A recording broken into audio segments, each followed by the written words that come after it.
Hi guys, happy Monday எல்லாத்துக்கும். மண்டேனாவே கொஞ்சம் சோம்பேறித்தனமாக தான் இருக்கும், 2 நாள் லீவ் முடிஞ்சு போகிறனால.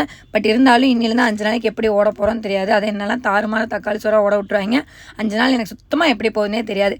இன்றைக்கி அப்படியே எழுந்திரிச்சு என்னென்ன பண்ணேன்னு பார்க்கலாமா. மத்தியானத்துக்கு ஒயிட் ரைஸும் காலிஃப்ளவர் போட்டு குருமாவும் பம்கின் பொரியல், கொஞ்சம் ஃப்ரூட்ஸு கொஞ்சம் ட்ரை ஃப்ரூட்ஸ் வச்சு ஸ்கூலுக்கும் அவங்க அப்பாவுக்கும் பேக் பண்ணிவிட்டேன். மார்னிங்க்கு பார்த்திங்கன்னா ஆரஞ்சு ஜூஸ் அவளுக்கு கொடுத்துட்டோம்.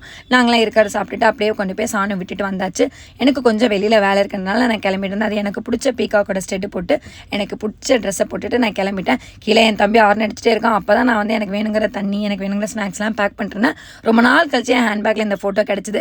எங்க கூட இருக்கிற ஃபோட்டோ நல்லா இருக்கா, சாணு கூட அவங்க அப்பா இருக்கிற ஃபோட்டோ நல்லா இருக்கா அப்படின்றத மறக்காமல் கமெண்ட்டில் சொல்லுங்கள். ஒரு வழியாக அப்படின்னு ரெடி பண்ணதுக்கப்புறம் தான் யோசிச்சு, ஐயோ நெயில் பாலிஷ் போடலையே, மொட்டையாக இருக்கே கைன்னு சொல்லிட்டு போட்டுட்டு இருந்தேன். என்ன மாதிரி லாஸ்ட் மினிட்ல யார் எல்லாம் கிளம்பிங்க அப்படின்றதையும் மறக்காமல் கமெண்ட்டில் சொல்லுங்கள். எப்பயுமே லாஸ்ட் தாங்க. அதுவும் இல்லாமல் எனக்கு இந்த nail polish smell, petrol smell ரொம்ப பிடிக்குமா. அதெல்லாம் அந்த அரோமா இருந்ததுனாவே கொஞ்ச நேரம் அப்படியே உட்காந்துருவேன்.